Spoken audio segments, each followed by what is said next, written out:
क्यों ना कुछ ऐसा होता, दुनिया चाहे जालिम हो पर सोच यहाँ की तो नेक होता। हाँ, मैं जानता हूँ जो लिख रहा हूँ वो एक दूसरे से अलग है, क्योंकि सोच यहाँ की नीच इतनी कि तभी तो दुनिया जालिम है। हम घर पे बैठे सोचते यहाँ कि कब देश बदल जाएगा, कब ये भारत अपनी फिर से सोने की चिड़िया कहलाएगा, कब आएगी खुशहाली यहाँ जिसमें सब एक साथ मुस्कुराएंगे, कब फिर से वो हंसी के जुगनू फिर से जगमगाएंगे।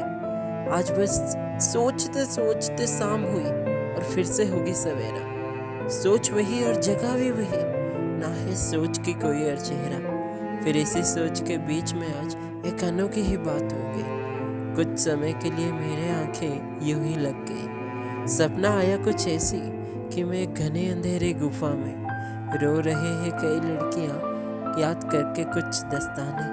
फिर मैं पास गया और पूछा कि क्या हुआ, आप सब लोग यूं इस जगह से सामने रो क्यों रहे हो। फिर एक लड़की पलटकर बोलती है, क्या यही भगवान की सृष्टि है जहाँ जननी ही बनती पीड़ित है। जिस कोख से बनी ये दुनिया है, जिस कोख के लाल के प्यासे भगवान है, आज वही कोख आज इस संसार में अबला नारी कहलाती है। क्या इसीलिए नारी की सृष्टि थी, क्या यही नारी के वजूद है। ये कैसी न्याय है इस दुनिया की जहाँ हम स्वाधीन घूमने से वंचित हैं। फिर मैंने पूछा कि इसमें मैं क्या कर सकता हूँ, मैं तो भगवान नहीं हूँ ना। फिर वो बोलती है, यही तो हमारी गलती है, सब भगवान भरोसे छोड़ दिए। जब बात आई कुछ कहने की तो काम की खातिर उससे मुंह मोड़ दिए। अरे अगर भगवान खुद आ पाते तो इंसानों में दया के भाव क्यों लाते, कर पाते अगर वो हर एक की रक्षा तो हम में समाज के ज्ञान क्यों देते। अरे वो आ नहीं सकते इसके खातिर ऊपर बैठे तो दिखते हैं, और कभी कभार इस इंसान समाज को मन ही मन में कोसते हैं।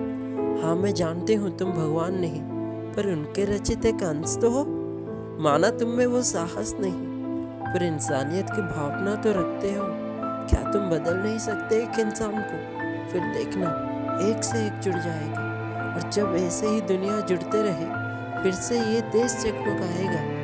थोड़ा तो समझ आया मुझे, पर फिर भी मैंने पूछा कि तुम आखिर हो कौन और मैं यहाँ कहाँ हूँ, ये सपना है या हकीकत। फिर वो बोली, क्या पाओगे मुझे जानकर जब जमाना ही मुझे भूल गया। जब एक दिन इसी इंसान के हैवानियत के आगे मेरी खुद की बलि भी चढ़ गया। मेरे आंखों से आंसू जो निकला वो दरिंदे उसे भी भूल गए। हैवानियत की आस में मेरे रोम रोम को नोच दिए। चिल्लाया था मैंने भी उस दिन, पर आहट चारों दीवारों में बंद थी। रोया था मैंने भी भगवान को पुकार कर, पर ना ही द्वापर युग था और ना मैं द्रौपदी थी। खैर, मैं एक नहीं रोज यहाँ कई आंखों के बूंदे मोती बनते हैं। फिर 2-4 दिन के बाद फिर वही आसमान के तारे कहलाते हैं।